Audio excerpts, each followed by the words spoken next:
Hi, in this video I want to give you an update on the new song production series I started a few weeks ago on this channel, because our drummer has delivered the drum track. So I will go into putting the drum track in the master project, adjusting the time signatures for some of the measures in the track in Cubase, and how we continue from this point on. So let's go!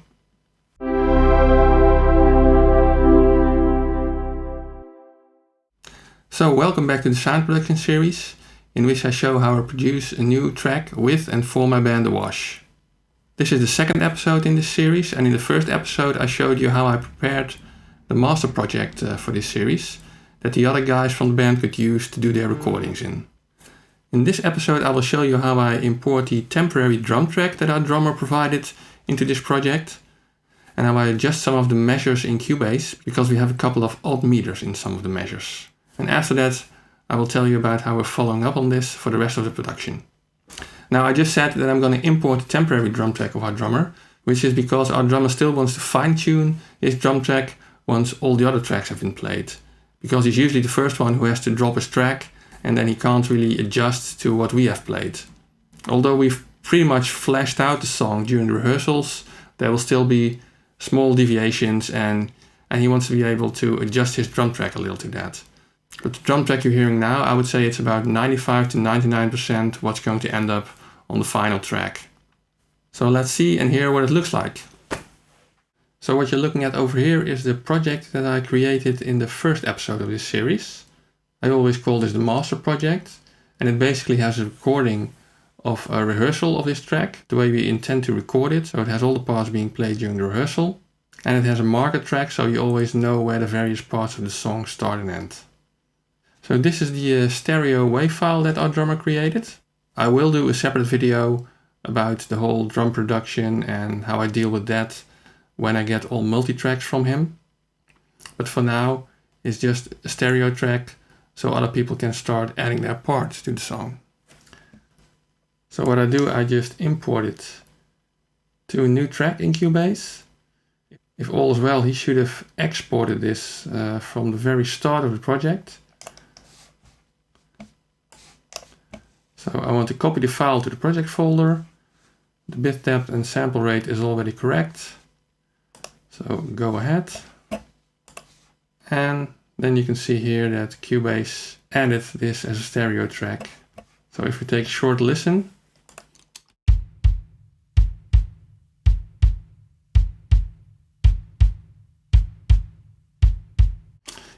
So this song has a really very easy build-up. So in the beginning there's actually no drums at all. And then he just starts adding some accents with a kick drum.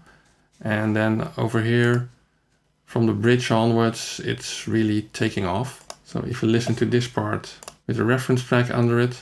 Get me free, don't stand in your heart, don't lie in the heart, don't be at your start, don't fail any truth. You can hear how it sort of fits in with all of this. And if we look at the part where he really starts going, it sounds like this.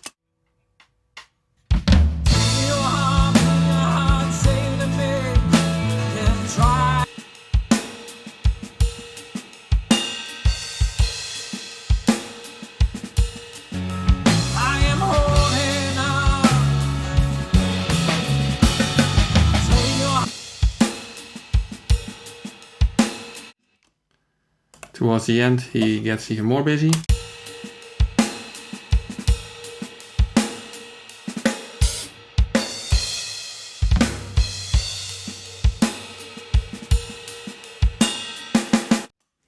Yeah, so I would say sounds great, and it's more than enough for us to continue and record all the other instruments. Now there's one thing about this project which I didn't go into yet, because as you may remember, the track is in 12/8 time, which I set in the tempo track when I made the master project in episode 1. However, there are a couple of measures where we drop a few beats, and there's another measure in which we actually add one beat. So how I deal with that in Cubase, I will show you now. So one of the first places where this is happening is here at the bridge. This is actually the place where the bridge starts, which is right in the middle of bar 37, which obviously is not logical. So what's actually happening here is that we drop 2 beats really. Let me show you and count along to this part of the song. 2, 3, 4, 1, 2, 3, 4, 1, 2, 1, 2, 3, 4. So what you're seeing here is that we're actually dropping 2 beats at measure 37. So I'm going to adjust the tempo track for that. At measure 37, I basically want to add a measure of 6/8 instead of a full measure of 12/8. And then at measure 38, I want to go back to 12/8.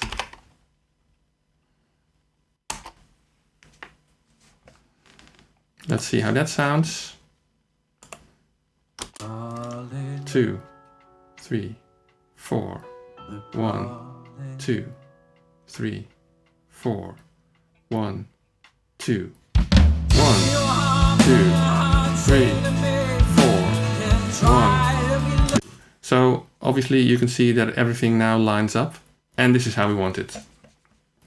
So there's another place in the song where something weird happens, and that is towards the end of the guitar solo, because over here you can see that the outro actually finishes 3/8 notes after.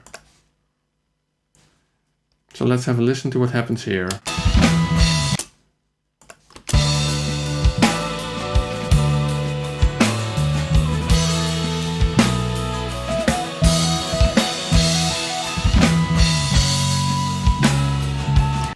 You see there's like an extra beat in here. Let me count it for you. 1, 2, 3, 4, 1, 2, 3, 4, 5, 1, 2, 3, 4, 1, 2, 3, 4. So we have to do the same trick there. Bar 55 actually has to be extended by 1 beat, by 1 quarter note. So let's go back to the tempo track by pushing Ctrl 8. And over here, instead of 12/8, we have 15/8.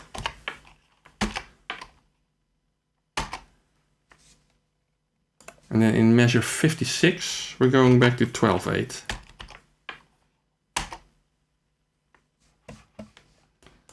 So let's see how that sounds. 1, 2, 3, 4, 1, 2, 3, 4, 5, 1, 2, 3, 4, 1. And from here it's basically back to normal 12/8 time. So let's just listen to the drums on this weird measure thing, because it sounds really nice what he's doing over there.